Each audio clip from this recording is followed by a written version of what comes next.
Wait for both channels to be online. It looks like we're live on both. Okay, cool. Hello, everyone. It's Trudy from Bentulia again, back with Thabang. Today, we're going to be discussing not necessarily FAQs, but some issues that we have been seeing on our side a lot, and some things that we think is quite important for you as our customers to be aware of. And Thabang is going to be informing you on that. Hi, Thabang. Hello, Trudy. Happy Tuesday. Happy windy Tuesday, and hi to our clients. Hello. Yeah, it is super windy and freezing. I mean, I think you guys can see I'm like all huddled up. Yeah, I can see that. Yeah. Okay, so I think the first thing to bang is our clients are aware by now, hopefully, and I will reiterate this for in case you're not aware, that when you place an order request, before we can go into production with that, we need your proof of payment, a valid proof of payment, and your print-ready artwork. So we've gone through that in detail before, but there is one other thing that we haven't mentioned that is crucial for us to actually be able to deliver on an order. Do you want to tell our clients what that is? I think this is in relation to the proof of payment and the address. So basically what happens, I think we've said this before, before we are able to actually convert the existing quotation that you have for an order, we need to fill in certain details on the system so that the system actually does convert the whole thing. So we do need your full-on shipping address for us to be able to convert the quotation into an order, so that should you also want like a pro forma invoice, for example, we are able to actually generate that once we have converted it. So for us to be able to convert, we're going to need your full shipping address, your suburb, your town, and most importantly, the one thing that a lot of clients that I've noticed that they omit when they send us is the postal address. So the postal address is as important as any other detail that you'll be sending us relating to the shipping address. So yeah, that's something that we as customer service also wanted to highlight. Do not forget to send us that full shipping address with the full information, including the postal code. Yeah, so the zip code, super important. Obviously, this is a lot easier once again if you have an account and you've added that address in there. But if you are reaching out to us specifically via email to, ask for a quotation and then generate that into an order, it's very important that you send through delivery address details with the zip code as well, because otherwise we can't really deliver. Definitely. I'd also advise that Trudy, they send it as a once-off email, because there can be a lot of forth and communication, which does cause a bit of a delay when you'd find maybe the order would have already gone.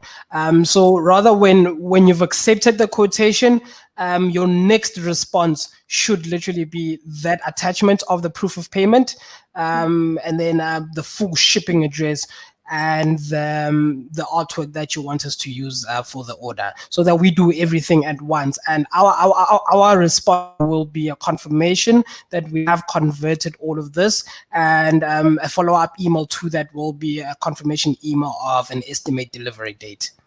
Yeah, it's a lot less back and forth when you do it that way. So that's why we always advise to all in. Yeah. Absolutely. Okay, exactly. And then I think for another thing that I've seen is that we get, on the design front at least, we get sometimes an artwork gets approved, the client clicks on approve when I send them the revision, and then they tend to reach out to you sometimes as customer service and say, whoops, sorry, there's actually a mistake. So there's an important thing that I think, Thabang, you should touch on, is that the artwork does go through directly to production as soon as you approve. Exactly. Yeah. So as soon as, because I think by now maybe our clients are aware that you've got 3 revisions that you're eligible for should your order be inclusive of a design service, right? So there will be that back and forth. If you don't like the artwork and you want certain changes, you just click on request revision.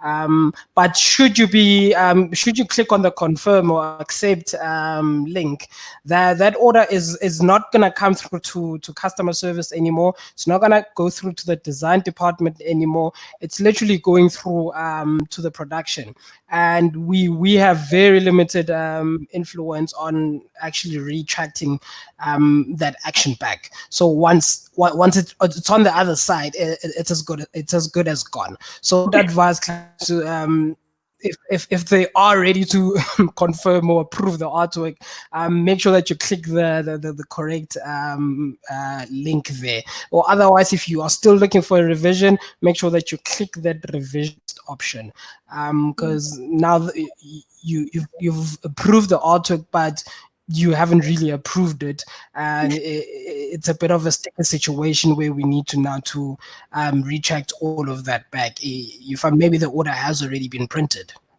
Yeah.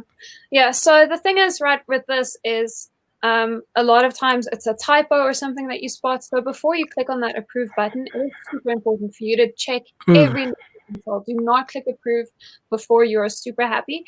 Obviously, we try to get this done in one revision in the first draft, but sometimes there will be a change or two. Yeah. And when you do that, please do click decline. Don't click approve. Only click approve when you're absolutely happy. Because as Thabang explained, it goes through directly to production, and then things happen super quickly from there. So the chances are by the time that you've told us, hey, actually, I spotted a mistake, it might already have gone through into print. So, and then we can't really do anything about that because you've clicked approve, right? So I think that's super important to take note of. Thabang, is there anything else that you think we should discuss today? I think I'm going to touch up a bit more on a couple of other artwork questions like RGB versus CMYK and artwork sent in Word documents and stuff like that in a next live video with Shelton. But yeah, okay. I don't know if there's anything else you would want to add to this. I think for today, what we've covered is enough. Nothing from the top of my head right now. But should there be any other maybe topics that our clients want us to touch on, or things that they are uncertain of, our processes, our turnaround times, etc., we do welcome your suggestions on the comment bar, and then we can communicate that with Trudy and ourselves and see how we can format that discussion and answer all your questions. But for today, Trudy, I think that's about it from my side. Cool. Thank you, Thabang. So yes, guys, that's it from us today. As I mentioned, please look forward to another live video with Shelton soon. We're going to be discussing what exactly is the difference between RGB and CMYK when it comes to your artwork. This is a very foreign concept to someone who doesn't necessarily deal with this every day, so I'll be going into a bit more detail with that. Next, I have mentioned it briefly, but I haven't actually explained it in detail yet, as well as some artworks that we've gotten that people send through in Word documents and why this is an issue and how you can prevent that from being an issue. All right, so yeah, have a great, cold, windy Tuesday for the rest of the day, guys. And Thabang, thank you so much for joining me. That's it from us today, and yeah, I'll see you again tomorrow with another live video. All right.